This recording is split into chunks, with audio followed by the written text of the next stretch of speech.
Senhor nosso Deus e Pai, ouve a nossa oração, e nesta hora, Senhor, em que estamos preparados para Te ouvir falar. A noite de hoje, ela tem um peso eterno de alegria para as nossas almas quando percebemos o que o Senhor tem feito no meio do Teu povo.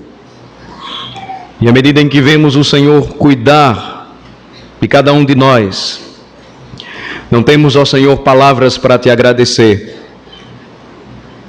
Só podemos reconhecer como o Senhor é bom e como a Tua misericórdia dura para sempre e de geração em geração a Tua fidelidade, Senhor. Nesta hora pedimos o auxílio do Teu Espírito para entendermos as palavras da profecia, para ouvirmos ao Senhor. Ao abrirmos o Teu santo livro, que todos nós, ó Senhor, neste santuário, creiamos firmemente que é a Tua palavra, a palavra de vida, a palavra de salvação, a palavra que gera nos corações todo este motivo de gratidão, de exaltação e louvor ao Teu nome somente. Abençoa-nos, ó Senhor. Abençoa-nos, nós oramos em nome de Jesus. Amém. A providência nos trouxe a passagem desta noite. Eu convido os irmãos para Mateus capítulo 16, o final do capítulo, do versículo 21 em diante até o versículo 28. Mateus 16, de 21 a 28.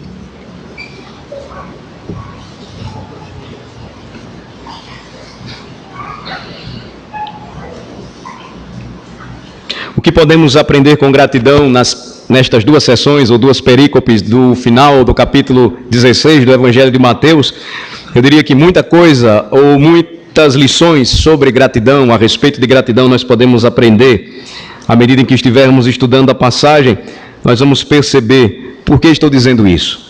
Nos versículos anteriores de 13, ou melhor falando, do versículo 1 em diante, nós percebemos como os fariseus e os saduceus, tentando ao Senhor Jesus, eles pediram que Jesus mostrasse um sinal vindo do céu. E o Senhor disse: não vou mostrar nenhum sinal para vocês. O sinal que vocês irão receber é o sinal do profeta Jonas. A mesma mensagem, a mesma pregação. O Messias está entre vocês, ele há de cumprir a sua missão profética e ele há de ressurgir ao terceiro dia dos mortos, assim como Jonas, ao terceiro dia, foi vomitado da boca do peixe nas praias de Nínive. Jesus então questiona os religiosos de seu tempo, dizendo-lhes: se vocês sabem distinguir os tempos, quando vai chover e quando não vai chover, como é que vocês não conseguem compreender estas coisas? E ele então prossegue e adverte os seus discípulos, a partir do versículo 5, contra o fermento dos fariseus. A falsa religiosidade dos dias de Jesus ofuscava e impedia que os homens tivessem conhecimento da verdade. E Jesus então diz que estas doutrinas se tornavam como que fermentos que azedavam toda a massa, prejudicavam a vida, prejudicavam a alma, conduziam para a morte. E então, quando o Senhor Jesus deixa aqueles homens e ele segue para outra região, Cesareia de Filipe, a partir do versículo 13, ele pergunta aos seus discípulos: o que é que o povo está dizendo a respeito de mim? O que é que eles dizem que eu sou? E a resposta é: Senhor, uns estão dizendo que tu és João Batista, Elias, até mesmo Jeremias ou outros profetas. E Jesus continua e diz: mas e vocês? O que vocês dizem a meu respeito? E Pedro então, tomando à frente e representando todos os discípulos, os 12, ele responde: tu és o Cristo, o Filho do Deus vivo. A continuidade desta passagem nos mostra que não foi carne e sangue que revelaram aquela preciosa verdade a Simão Bar-Jonas, filho de Jonas, que passaria também a ser chamado de Pedro, rocha, sobre a qual o Senhor fundaria a sua igreja, sendo ele mesmo a principal pedra deste alicerce de fé, de esperança e de graça. Ele diz: tu és bem-aventurado porque o meu Pai revelou esta verdade para você. Primeiro motivo de gratidão que nós podemos aqui aprender é que o fato de compreendermos a razão por que adoramos ao Senhor, confessamos o nome de Cristo, sabemos que devemos exaltá-lo e tudo deve convergir em uma adoração sincera e real a Ele, é fruto de uma revelação divina do operar da graça de Deus.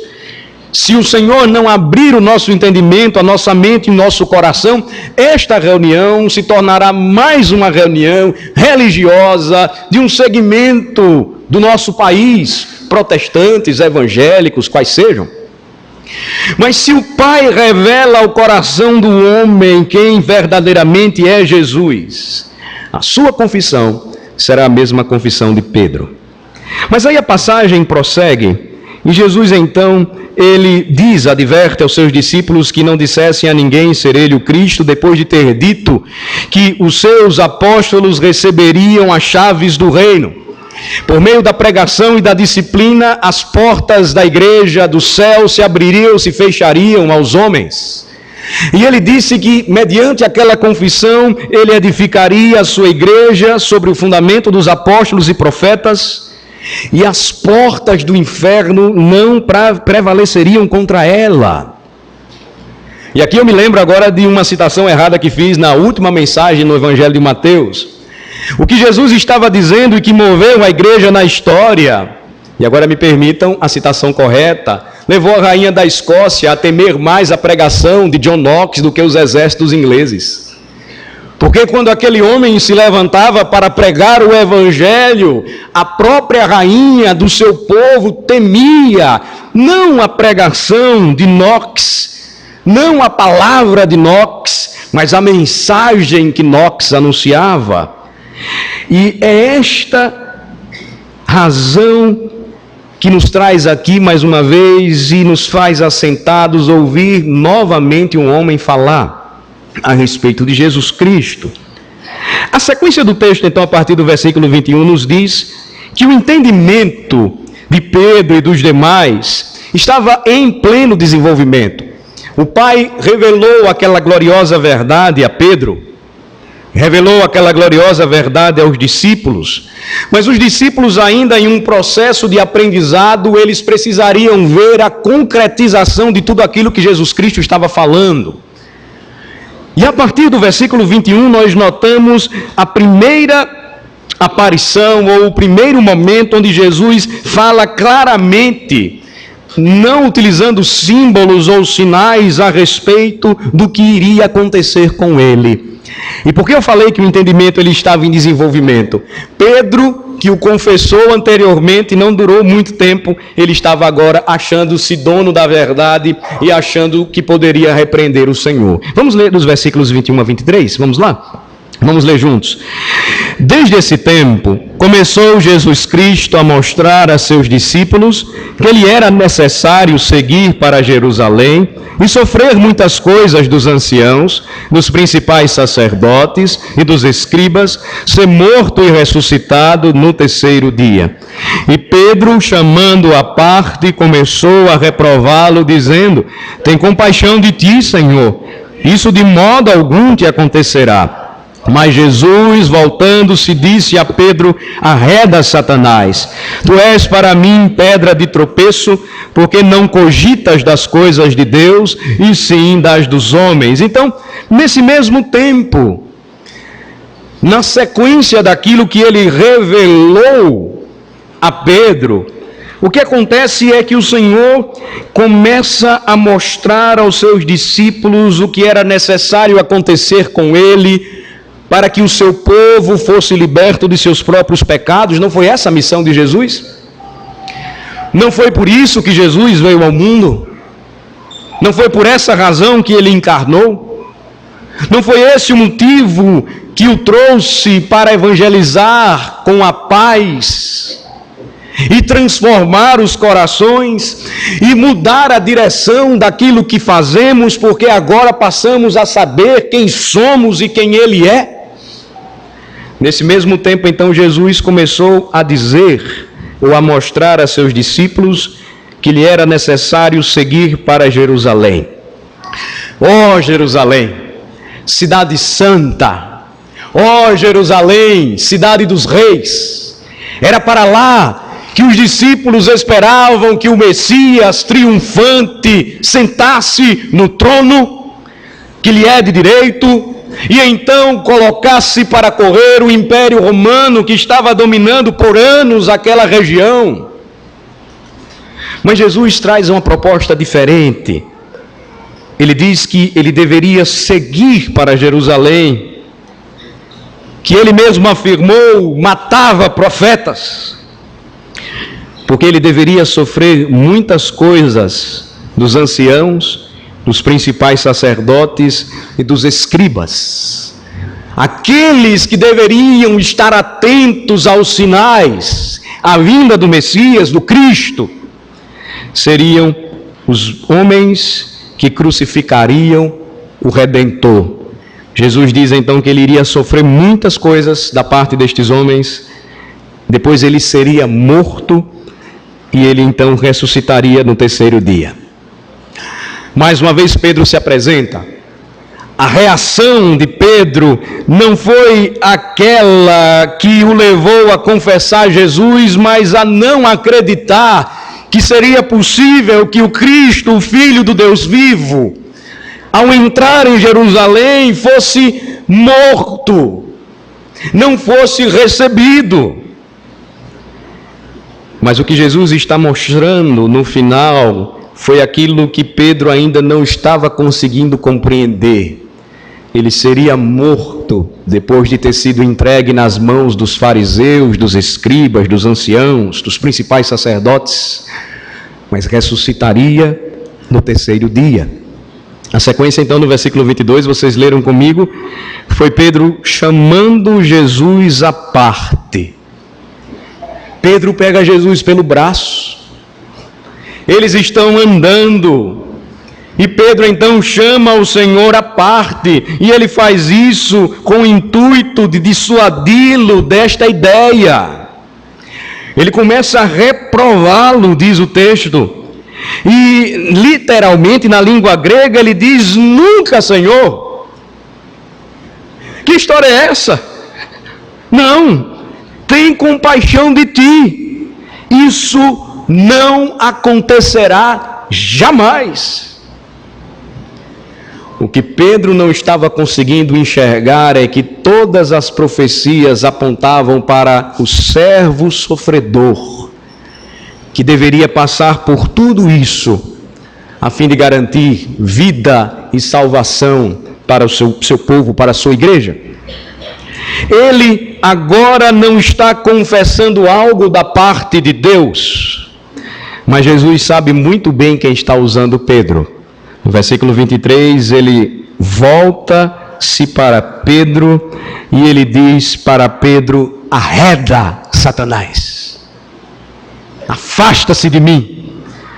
Palavras semelhantes àquelas que ele disse na tentação do deserto, quando Satanás prometeu ao Cristo um reinado tranquilo se ele se prostrasse simplesmente diante de Satã. Ele estaria derrotado se assim fizesse, ele contrariaria a vontade do Pai, ele não faria aquilo que devia ser feito, ou deveria ser feito. E há uma força interessante nesta palavra, arredar aqui. A sua força na língua grega foi: Pedro, vá para trás de mim. Não é como se ele estivesse jogando Pedro para longe, mas ele diz: Pedro, fique atrás do seu líder. Siga a mim, porque aquele que foi declarado por Jesus rocha, sobre a qual a sua igreja seria edificada, não poderia se tornar pedra de tropeço. Jesus então diz no final do versículo 23, tu és para mim pedra de tropeço, porque não cogitas das coisas de Deus, e sim das dos homens. Todas as vezes, irmãos, que nós fazemos a confissão sincera e real de quem é Jesus, que nós reconhecemos quem Ele é, a sua glória, o seu poder, a sua missão, a sua vida, a sua salvação, mas tentamos de alguma maneira reprovar as suas ações, a sua palavra, a sua missão, nós agimos como Pedro e deixamos ouvir, ou damos ouvidos às palavras de Satanás e não às palavras de Cristo.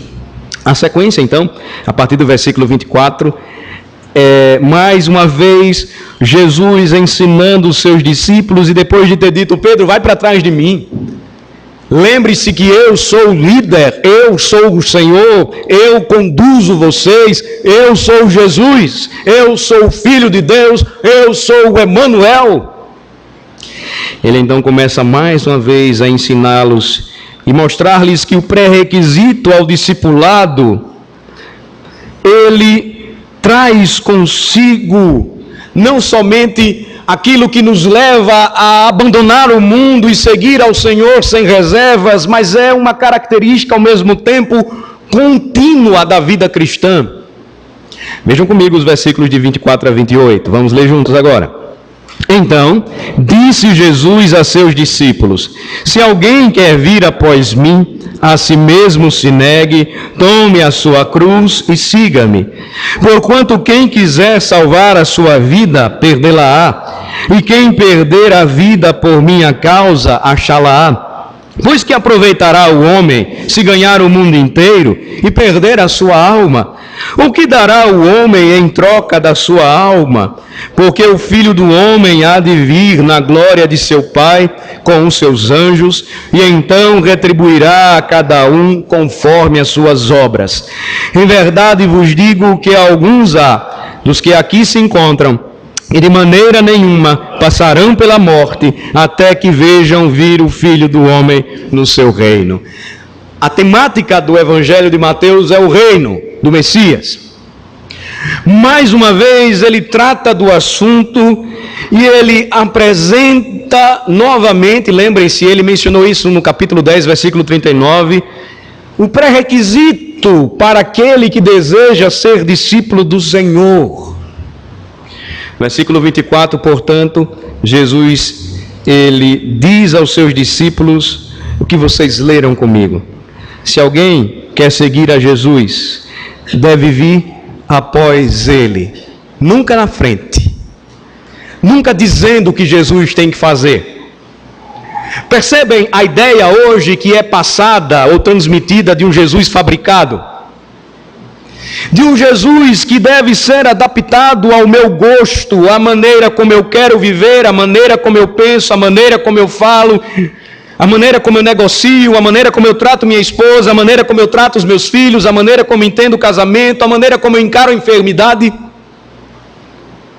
O Jesus fabricado é aquele que nós queremos que nos siga, mas o Cristo verdadeiro e real é aquele que diz, se alguém quer ser meu discípulo, deve vir após mim. E se alguém quiser fazer isso, deve negar-se a si mesmo, tomar a sua cruz e me seguir. Percebam que o que Jesus falou adiante, ele agora vai tornar de uma maneira muito mais clara, muito mais palpável, quando ele diz, tome a sua cruz e siga-me. Todo mundo sabia o significado de uma cruz sendo carregada por um homem nas ruas da Palestina, seguindo para o lugar da caveira chamado Gólgota. Aquele homem estava condenado a uma morte humilhante, a pior da época. Ele poderia passar dias ali crucificado até que os seus nervos relaxassem e então se deslocasse a sua vértebra da sua cabeça, do seu crânio, e ele morresse agonizando, sufocado. Isso depois de apanhar bastante, ser humilhado e andar praticamente nu nas ruas. Ali vai um condenado. Jesus então traz a imagem novamente, e estas imagens são importantes para os discípulos. Se alguém deseja ser o meu discípulo, deve me seguir. E seguir os passos de Jesus é praticar a autonegação. É não se revoltar quando a doença bate à nossa porta. Embora questionamentos são comuns à natureza humana, à constituição do homem, ele se cala. E ele diz: embora eu não esteja entendendo o porquê, Senhor, eu esperarei em Ti. Ele entende que a sua vida conjugal, ela deve estar no centro da vontade de Deus, que é a sua palavra. E por isso, importa que Cristo cresça e que Ele diminua. E é só assim, meus irmãos, com muita renúncia e com muita confiança em Deus, que um casamento se sustenta. É entender que diariamente esta deve ser uma característica contínua do cristão: negar-se a si mesmo. Não eu, porém Cristo. Não eu, mas Cristo. Devemos negar a nós mesmos, devemos nos negar, devemos tomar a nossa cruz e seguir ao Senhor Jesus Cristo. Satanás, quando tentou Jesus por 2 vezes, a primeira vez no deserto, a segunda vez aqui por Pedro, mais adiante fará o mesmo. Todas as vezes ele tentou fazer com que o Senhor Jesus não chegasse até a cruz. Ele queria que Jesus desistisse, ele queria que Jesus não se negasse, ele queria que o Cristo que se esvaziou de sua glória por um momento, momentaneamente, tendo pontos de orgulho e vaidade, diga: mas espera aí, eu sou o rei, eu criei tudo isso aqui, o universo se sustenta pela minha boca. Quem são os homens? São seres criados à minha imagem e semelhança. Era o que o diabo queria, que Cristo desistisse do caminho da cruz. Mas porque ele fez isso fielmente e cumpriu a sua missão, nós estamos aqui. Temos uma visão diferente, nova, clara a respeito dele. Compreendemos, como estudamos hoje pela manhã, que se estamos em Cristo, os sofrimentos desta vida não são comparados, não chegam aos pés da glória que nos aguarda. Se você deseja seguir a Jesus, comece a praticar o que Ele ensina. Negue-se a si mesmo.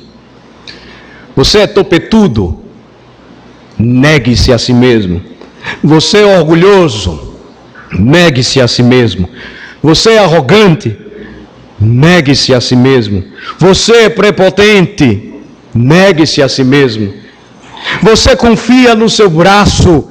Negue-se a si mesmo. Você se considera forte e poderoso com o que você tem? Negue-se a si mesmo. E tome a sua cruz e siga os passos de Jesus.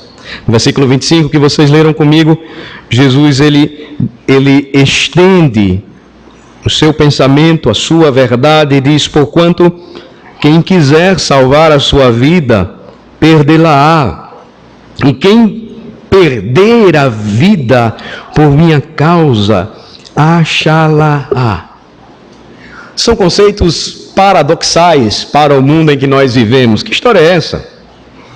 Eu devo perder a minha vida para me salvar? Se eu perder a minha vida por Jesus Cristo, eu irei encontrá-la. O que o Senhor está dizendo é que a ordem estabelecida para aqueles que são chamados a fazer parte do seu reino. Ela começa quebrando o orgulho do homem e descrevendo o homem como ele é, nada.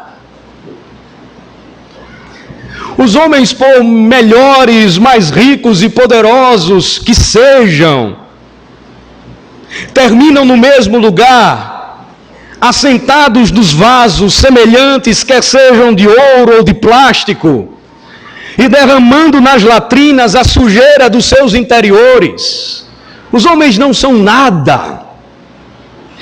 Por mais ricos e poderosos que sejam, os homens, por sua estrutura frágil, podem estar bem, fortes, vigorosos e de repente, tomados pela enfermidade, definham e morrem.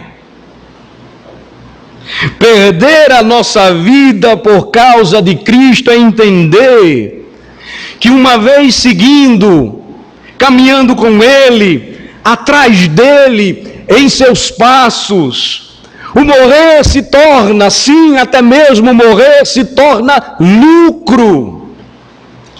E o que somos? E o que temos? Nas palavras do apóstolo, se tornam cocô. Cocô de boi. Ele chama de esterco ou refúgio. É isso. São as nossas obras. Não prestam para nada. Não garantem lugar no céu. Pode mexer conosco, com a nossa estrutura, com o que nós achamos que somos. Carregamos conosco uma dignidade de termos sido criados à imagem e semelhança de Deus. Mas porque a nossa rebelião contra Deus ela é tão clara na sociedade em que nós vivemos, se esta transformação não ocorrer, e se esta confissão dos lábios não partir de um coração regenerado, jamais entenderemos, meus irmãos e irmãs, o significado da palavra gratidão. Nós não vamos entender o que significa ser salvo perdendo a própria vida. Nós não vamos entender o que significa perder a vida por causa de Jesus e encontrar algo maior e superior, eterno, para todo sempre. A lógica então de Cristo, o sábio dos sábios, o maior de todos eles, no versículo 26 é: pois o que aproveitará o homem se ganhar o mundo inteiro e perder a sua alma?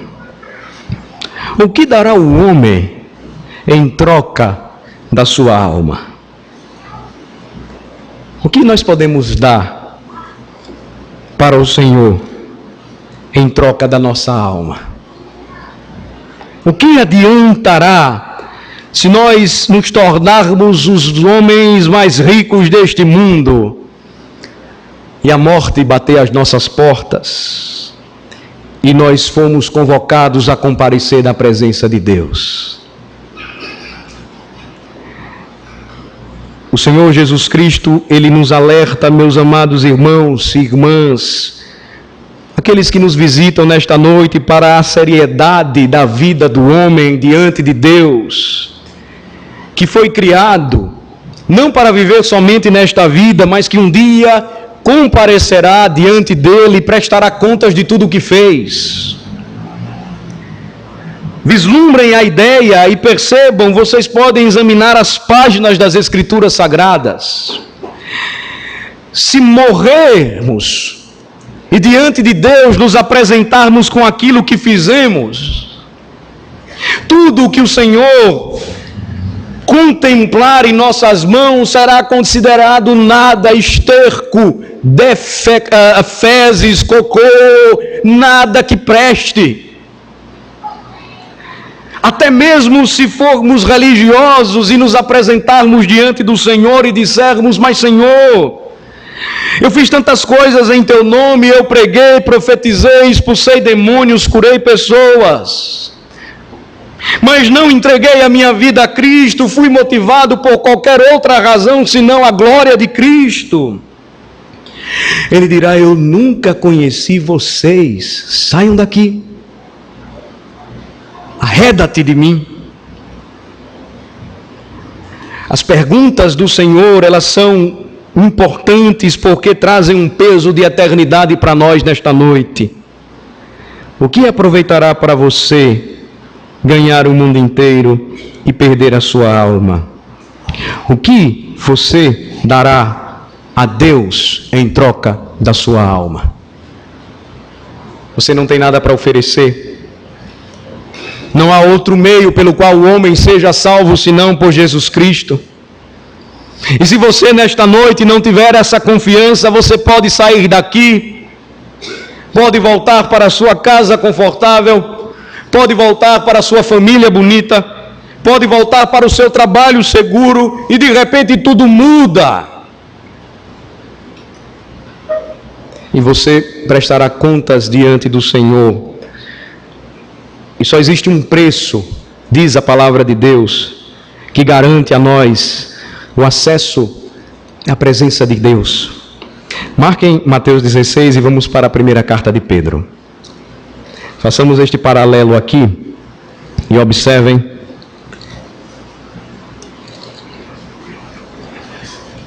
que o que nós estamos abordando é algo extremamente importante.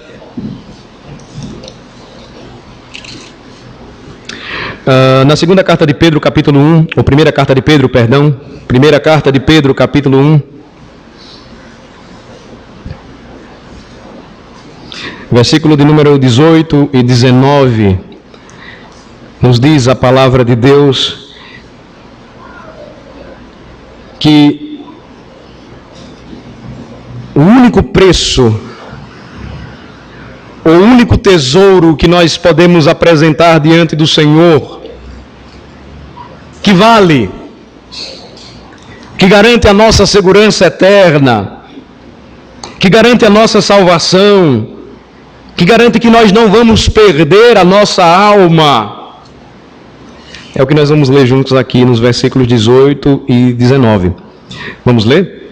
Sabendo que não foi mediante coisas corruptíveis, como prata ou ouro, que fostes resgatados do vosso fútil procedimento, que os vossos pais vos legaram, mas pelo precioso sangue, como de cordeiro sem defeito e sem mácula, o sangue de Cristo, conhecido com efeito antes da fundação do mundo, porém manifestado no fim dos tempos por amor de vós, que por meio dele tendes fé em Deus, o qual ressuscitou dentre os mortos e lhe deu glória, de sorte que a vossa fé e esperança estejam em Deus.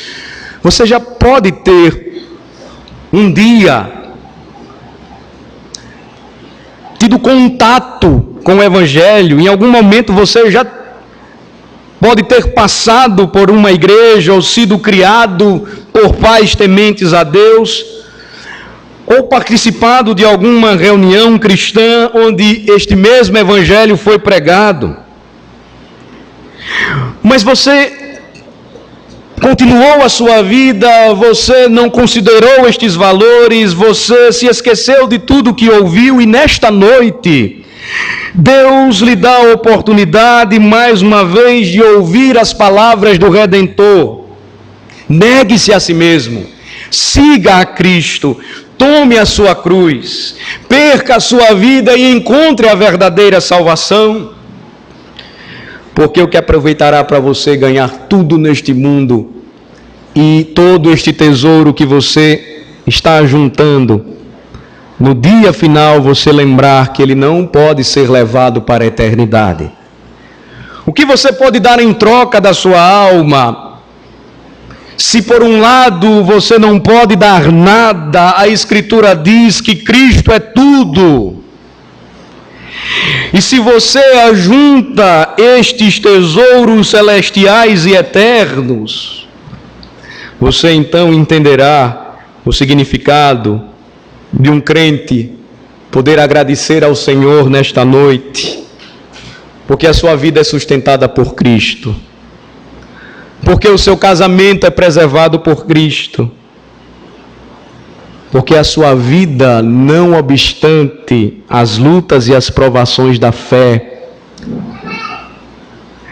é guardada por Cristo. O apóstolo escreveu aos crentes dizendo: vocês não foram comprados por prata ou ouro, Isso não adianta nada diante do Senhor, mas vocês foram comprados por preço, o precioso sangue de Jesus Cristo. Jesus então está trazendo à memória dos seus discípulos esta gloriosa verdade.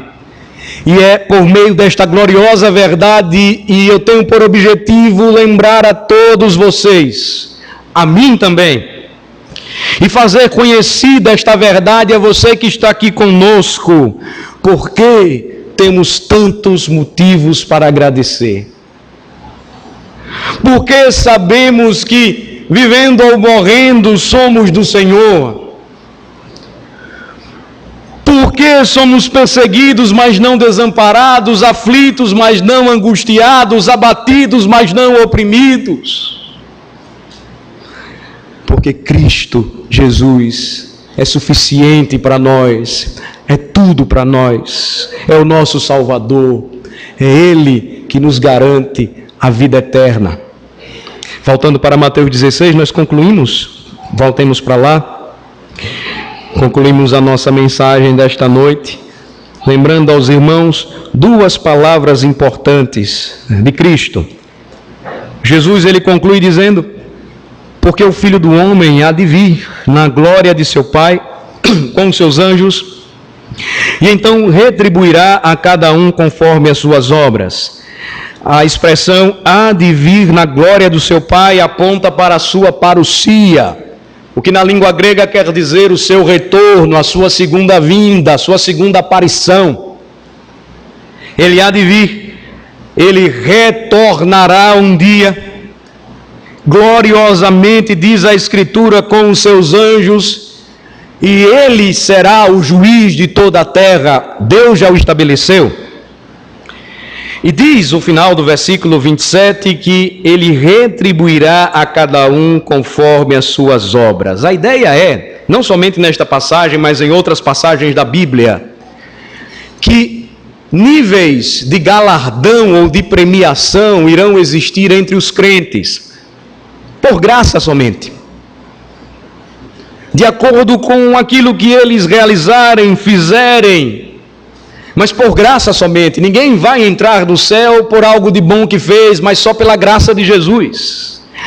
Agora atentem também, no dia do juízo final, haverá retribuição não somente no que diz respeito às boas obras que devem ser feitas em gratidão ao Senhor, mas também aqueles que não praticaram nada, mas eu diria obras más, eles também receberão retribuição. Níveis de juízo derramados sobre aqueles que rejeitaram a mensagem da cruz. Eu fico pensando nos pais que negligenciam o evangelho para os seus filhos. Eu fico pensando nos pastores que são negligentes na pregação do evangelho e na realidade engordam com a gordura das ovelhas. Eu fico pensando nos corruptos do nosso país, que enquanto o povo morre à míngua nos hospitais, eles continuam roubando e roubando. Mas eu também penso no homem simples, e naquele cara gente boa, que todo mundo gosta, mas que nunca deu a mínima para Jesus. Todos aqueles que não entenderem e receberem esta mensagem serão julgados e condenados. E portanto, a Bíblia diz e aponta para o retorno do Rei e chama a atenção dos homens, dos povos, das gentes, para que se arrependam e creiam nele. E no versículo 28, o versículo final, que fecha o capítulo 16, Jesus solenemente afirma: em verdade vos digo, que alguns há, dos que aqui se encontram, que de maneira nenhuma passarão pela morte, até que vejam vir o Filho do Homem no seu reino. Jesus conclui dizendo, esta não é uma passagem de fácil interpretação, mas à luz do seu contexto, Jesus, ele conclui dizendo: O que eu falei para vocês, e por isso eu repreendi Satanás que estava usando Pedro, é que dos que aqui se encontram, com exceção de Judas, o traidor, e daqueles que vão me abandonar, vocês, os apóstolos, e muitos que me viram, ou que me verão, não experimentarão a morte até que vejam concretizadas as palavras que tenho dito. Jesus estava dizendo que aqueles homens veriam sua entrada em Jerusalém, veriam a sua humilhação por parte dos fariseus, dos sacerdotes, dos escribas, veriam a crucificação do rei, veriam o dia se tornar noite, a lua tomar uma cor vermelha de sangue, veriam o véu do santuário ser rasgado, as estruturas da terra abaladas, mortos ressuscitarem, veriam o Cristo no terceiro dia ressurgir gloriosamente, veriam o Cristo passar ainda alguns dias lhes ensinando, lhes preparando, veriam o Cristo sendo assunto aos céus e dizendo a eles: todo o poder me foi dado no céu e na terra, vão e preguem o meu evangelho. Cristo então está mostrando que o seu retorno anunciado seria inaugurado a partir do completar da sua obra, e que aqueles homens veriam e provariam a sua verdade. E hoje, irmãos, à noite nós somos testemunhas deste fato. Nós estamos aqui, a fé cristã continua forte, pujante, viva, embora em alguns lugares de outrora, onde o evangelho floresceu, e hoje o secularismo, o imediatismo, a frieza dos homens tem afastado tantos do evangelho, Deus continua a sustentar o seu remanescente fiel. A igreja continua a crescer. Nos lugares mais longínquos o evangelho tem chegado. Em países tão fechados e onde a fé cristã tem sido perseguida, cristãos se multiplicam. Nós temos tantos irmãos que nem sabemos quantos são, não conhecemos a todos. Nós somos testemunhas oculares deste fato. Eu convido você, nesta noite, a seguir a Cristo. Ele, mais uma vez, através do seu evangelho, oferta esta graça. Creia nele. Abandone a sua vida de pecados. Não acredite que a verdadeira felicidade está neste mundo e nas coisas deste mundo. Seja agradecido. Não se esqueça que você permanece de pé e faz o que faz porque Ele te sustenta. Agora não se esqueça. Um dia Ele vai pedir contas a todos nós do que fazemos, dos dons e dos talentos que nós recebemos.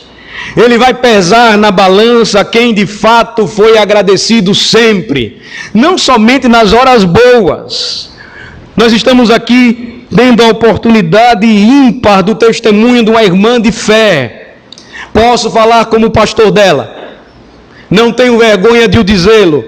O seu ato de gratidão aqui para a glória de Cristo não é só porque agora ela experimenta a cura. Ela foi agradecida em todo o tempo e você continua ingrato.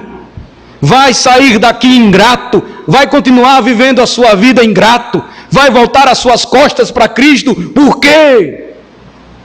Se Ele é a razão da vida, se o mundo foi feito por intermédio dEle, e sem Ele, nada do que foi feito se fez. Irmãos, amigos, Ele tem o mundo em suas mãos. Não vale a pena sair daqui sem responder com fé a palavra de Cristo. Não é a nossa prática, até porque não é bíblica, chamar ninguém na frente. Não se preocupe, não se constrange, eu não vou fazer nada disso. A sua consciência, sim, a sua consciência, é que eu espero com sincera oração saia daqui de maneira tal que você se sinta incomodado com o que acabou de ouvir, se sinta impactado com o testemunho que acabamos de experimentar, simples, sem nenhum sensacionalismo.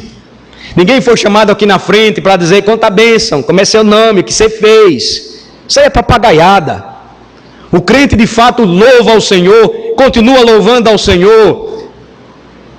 E até mesmo aqueles que experimentam a morte dizem: pastor, eu estou firme. E se o Senhor me chamar, eu vou para a presença dEle e viverei com Ele para todo sempre. Não saia daqui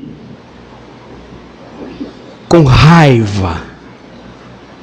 Não saia daqui chateado pelo sermão tão demorado. Mas perceba que o ambiente que você está é santo. E o que nós estamos fazendo aqui é lidar com aquilo que é eterno. O que estamos fazendo aqui é algo que durante a semana nós nos esquecemos e nem lembramos. Comemos, bebemos, casamos, nos damos em casamento. Esse é um momento ímpar para que você reflita. Se você foi de igreja, volte. Não é convite para que você venha para cá, não. Volte para Cristo. Procure uma igreja séria, onde o evangelho é pregado e você vai ser preparado para o céu.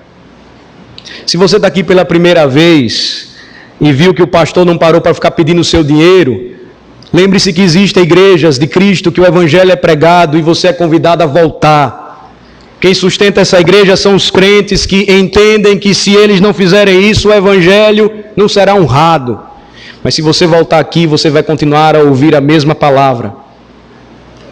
Se você teme ao Senhor, é servo de Deus, renove a sua aliança com Ele, o seu chamado e as implicações claras, vivas e reais do preço do discipulado. Siga Jesus. Após Ele é o líder, Ele é o rei. Siga Jesus, negando-se a si mesmo, o seu eu, o seu orgulho, sua vaidade, a sua prepotência. Seja humilde, porque humilde de espírito é que recebe o reino. Tome a sua cruz, entenda que ser cristão envolve sofrimento, envolve luta, envolve dor. Siga Jesus, e seguindo a Jesus, você sempre será lembrado que o seu fardo não será mais aquele que carregarás, mas tomando o fardo de Cristo, você perceberá que este é suave e leve, porque Ele já cravou na cruz todos os seus pecados. Creia nele, entregue a sua vida a Ele e seja salvo. Oremos ao Senhor. Ó Senhor, nosso Deus e Pai, nós te rendemos graças e bendizemos o teu santo nome nesta noite. Uma noite memorável para o teu povo, onde mais uma vez abrimos as portas dos céus, através da adoração, da pregação verdadeira do teu evangelho, da graça, e anunciamos a Cristo aos homens, e agradecemos a Cristo, porque até aqui Ele tem sustentado e abençoado os seus servos, mesmo na hora da dor, da luta e da provação. Ó Senhor, nós te agradecemos nesta noite, por tua palavra, e rogamos que a tua palavra, que é poderosa, que não volta vazia, produza os santos efeitos, celestiais efeitos nas almas daqueles que ouvem. Que haja salvação nesta noite, que haja renovação de aliança, que haja compromisso de santidade, que haja em uníssono um sentimento verdadeiro de que agradecer é bom, sempre bom, mas viver agradecido, Senhor, é muito melhor. Nós te louvamos em nome de Jesus. Amém.